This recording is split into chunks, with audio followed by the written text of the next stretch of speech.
Et du Festival du Tatao, on continue d'en parler avec Daniel Moutarde, membre du comité organisateur. Daniel, Yorana, Yorana Kahanu. merci d'avoir accepté notre invitation de ce soir. Alors, Daniel, ce Festival du Tatao, c'est un projet qui vous tenait à cœur, à vous et à Nahei Hokopoko. Aujourd'hui, se concrétise. Quelle était l'idée de départ à son organisation? Alors, toujours quand il y a une organisation de tatouage, c'est de réunir les tatoueurs. Et les tatoueurs, ce sont des artistes, c'est une grande famille.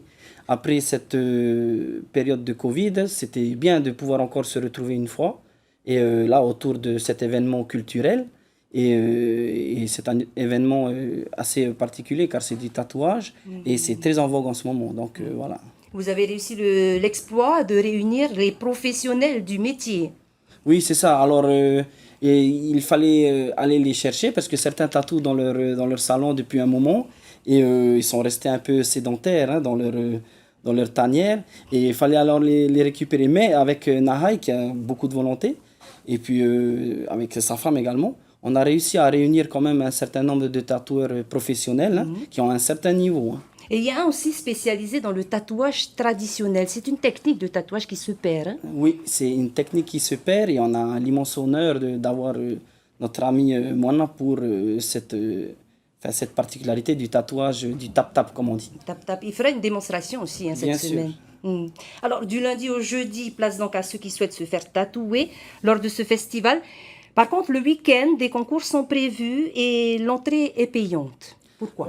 Oui, alors le week-end, l'entrée est payante parce qu'il y a une compétition et aussi c'est bien de mettre en valeur les professionnels, les pointures, on va dire.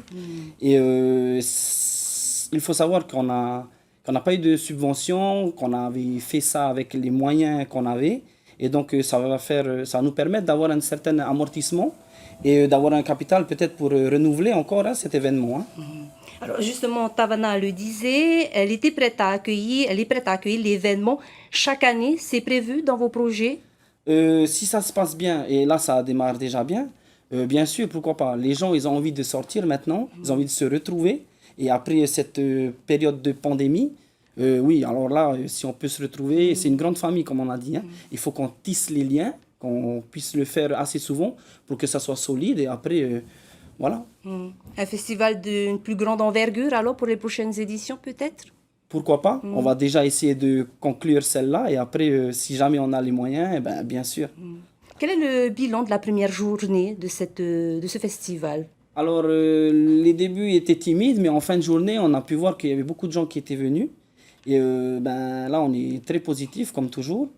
Et ben, on remercie aussi TNTV. Hein, ça nous a permis encore de donner un petit coup de boost à la promotion de cette édition. Le message à l'adresse des téléspectateurs, alors, pour Alors, terminer, Daniel. Venez nombreux à cette première édition qui se passe à Aroué. Tu peux t'adresser aux téléspectateurs. Et venez nombreux à cette première édition qui se passe au complexe sportif de Aroué. Et venez voir les artistes. Certains sont connus, reconnus, d'autres moins, mais en tout cas, ce sont tous des pointures. Et venez passer un bon moment dans la joie et la bonne humeur, toujours. Daniel, merci beaucoup d'avoir répondu à nos questions ce soir. Maruru Faitutu dans votre projet. Voyez-nous.